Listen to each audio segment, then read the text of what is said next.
بسم اللہ الرحمن الرحیم جی، السلام علیکم۔ سب سے پہلے تو میں شکریہ ادا کرنا چاہتا ہوں تمام ان نوجوانوں کا کہ جنہوں نے اس والنٹیئر فورس کا حصہ بننے کے لیے آمادگی ظاہر کی ہے، اور وزیر اعظم عمران خان کی کال کے اوپر کہ ملک میں مشکل حالات ہیں اور بہت سارے ہمارے شہری ہیں جو مشکلات میں ہیں، اور ان مشکل حالات کے لیے سے مقابلہ کرنے کے لیے ظاہر ہے سرکاری جو مشینری ہے وہ تو سب لوگ لگے ہوئے ہیں، اور ہماری ویسے بھی خوش قسمتی ہے، ہمارے پاس ڈی سی جو ہے یہ بڑا شاندار نوجوان ہے، حمزہ شفقات۔ کدھر ہے حمزہ؟ کدھر ہے حمزہ شفقات؟ جو ہے وہ ابھی اس نے وہ پہنا بھی نہیں تھا، ٹی وی کیمرے آن کیے تو اس نے پہن لیا بٹ ماشاءاللہ بہت محنتی بچہ ہے جی، زبردست کام کرتا ہے۔ لیکن صرف یہ حکومت کے بس کی بات نہیں ہے، حالات کے اندر ہم سب کو اپنی اپنی طریقے سے مدد کرنے کی ضرورت ہے، اور پاکستانی قوم کی ہمیشہ سے یہ خصوصیت رہی ہے کہ جب بھی پاکستان میں کوئی ایسی صورتحال آئی ہے کہ پاکستان میں لوگوں کو مدد کی ضرورت ہو، تو جس طریقے سے پاکستانی نکلتے ہیں، چاہے وہ پیسہ ہو یا وہ محنت کر کے لوگوں کی مدد کرنی ہو، پاکستان کا شاید دنیا میں کوئی مقابلہ نہیں ہے جتنا یہاں پر جذبہ ہمارے یہاں پاکستانیوں کے اندر ہے اپنے ساتھی پاکستانیوں کی مدد کرنے کا۔ اسی طریقے سے یہ وزیر اعظم کے دماغ میں تھا، اس لیے انہوں نے یہ کال دی اور یہ والنٹیئر فورس کا آغاز کیا گیا۔ عثمان ڈار کی میں جو محنت ہے اس کا بھی ذکر کرنا چاہتا ہوں، بڑی محنت سے انہوں نے سارے پروگرام کو آگے چلایا ہے، بڑے جذبے کے ساتھ۔ آج کل بلکہ ان کے ساتھ میٹنگ کرنا بڑا مشکل ہوا ہے، ملتے نہیں ہیں بیکاز یہ صبح سے لے کے شام تک لگے ہوئے ہیں یہی ٹارگیٹ فورس کو کہ کس طریقے سے ان کو ساتھ لے کر چلیں۔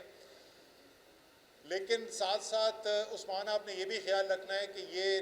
لوگ جو اس جذبے سے نکلے ہیں کہ اپنے ساتھیوں کی مدد کریں، تو ان کا خیال رکھنا پھر آپ کی اور ہماری ذمہ داری ہے۔ تو جو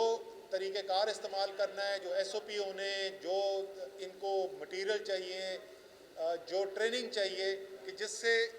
جب یہ نکلیں اپنے گھر سے باہر اپنے شہریوں کی حفاظت کرنے کے لیے، ان کی مدد کرنے کے لیے، تو یہ خود بھی محفوظ رہیں، اس کا آپ نے پورا خیال رکھنا ہے۔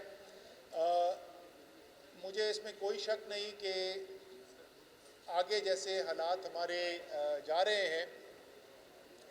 تو ایک لحاظ سے تو کچھ آسانیاں بھی پیدا کرنے کی کوشش کی ہے۔ وزیر اعظم نے فیصلہ کیا، این سی سی کے پلیٹ فارم سے فیصلہ ہوا کہ کیونکہ بے روزگاری کا بہت بڑا چیلنج تھا، بھوک کا بہت بڑا مسئلہ تھا، تو اس لیے این سی سی نے متفقہ طور پر یہ فیصلہ کیا کہ کچھ بندشیں کم کی جائیں اور لوگوں کو کاروبار اور روزگار کا دوبارہ موقع دیا جائے۔ لیکن مجھے یہ کہنا پڑتا ہے کہ کل جیسے میں نے حالات دیکھے تو ایسے لگ رہا تھا کہ لاک ڈاؤن میں نرمی نہیں ہوئی ہے، جیسے کوئی اعلان کیا گیا کہ کرونا ہی ختم ہو گیا۔ تو یہ ذہن میں رکھنے کی ضرورت ہے کہ کرونا نہیں ختم ہوا، حفاظت آپ نے آج بھی اپنی کرنی ہے، اور یہ جو وزیر اعظم نے ایک فیصلہ کیا ہے کہ لوگوں کے لیے آسانی پیدا کی جائے، اگر اس فیصلے کو، اس سے جو آسانیاں پیدا ہوئی ہیں اس کو ہمیں ذمہ داری سے استعمال کر لیں گے، جو ڈاکٹر صاحبان نے ہمیں اپنی حفاظتی تدابیر بتائی ہیں ہم ان کا خیال رکھ کے کام کریں گے، تو انشاءاللہ تعالیٰ اسی طریقے سے سلسلہ بھی آگے چلتا رہے گا، اور ہم کوئی ایسی صورتحال بھی نہیں دیکھیں گے کہ ہمارے ہسپتالوں کے اندر ایسی صورتحال پیدا ہو جائے کہ ہمارے صحت کا نظام جو ہے وہ اس پہ قابو نہ پا سکے۔ لیکن یہ میں ایک دفعہ پھر دہراتا ہوں کہ اگر ہم نے بد احتیاطی کی، اگر ہم نے ایسے زندگی گزارنے کی کوشش کی جیسے کرونا ختم ہو گیا ہے، تو خدا نہ خواستہ پھر ایسے حالات بھی پیدا ہو سکتے ہیں کہ مجبوراً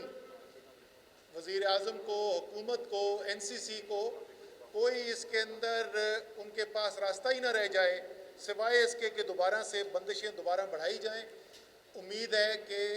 اس بات کو ہر شہری جو ہے وہ سمجھے گا بھی اور اس کے اوپر عمل بھی کرے گا، خاص طور پہ کیونکہ رمضان ہے، عبادت کا مہینہ ہے، اللہ تعالیٰ کی خاص رحمت ہے مسلمانوں کے اوپر، ایک عبادت کے لیے ہمیں مہینہ ملا ہوا ہے، اور اس کے بعد آگے عید بھی آنی ہے، تو اس لیے عید کی تیاری ضرور کریں۔ عبادت ضرور کریں، لیکن دونوں کام اس طریقے سے کریں کہ نہ اپنی صحت کے اوپر خطرہ پیدا کریں، نہ اپنے دوست، اپنے احباب، اپنے رشتہ دار، اپنے گھر والے، اپنے محلے والوں کے لیے آپ کوئی خطرہ پیدا کریں۔ تو اسی جذبے کے ساتھ سارا پاکستان اس وقت متحد ہے۔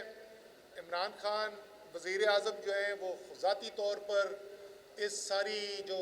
مقابلہ ہے کرونا کے ساتھ اور اس سے جو صورتحال پیدا ہوئی ہے اس کو خود ذاتی طور پر لیڈ کر رہے ہیں، لیکن ساتھ کے ساتھ پوری قوم ان کے ساتھ شانہ بشانہ کھڑی ہے، اور خاص طور پہ جو ٹائیگر فورس کے جن لوگوں نے والنٹیئر کیا ہے، میں خصوصی طور پر ان کو خراج تحسین پیش کرنا چاہتا ہوں، ان کو حکومت کی طرف سے، وزیر اعظم کی طرف سے سلوٹ پیش کرنا چاہتا ہوں کہ آپ نے جس جذبے کا اظہار کیا ہے، انشاءاللہ تعالیٰ اسی جذبے کے ساتھ اس مشکل حالات پر بھی ہم قابو پائیں گے اور اللہ تعالیٰ کرم کرے گا، ہم بہتری کی طرف جائیں گے۔ تو بہت بہت شکریہ جی آپ سب کا، بہت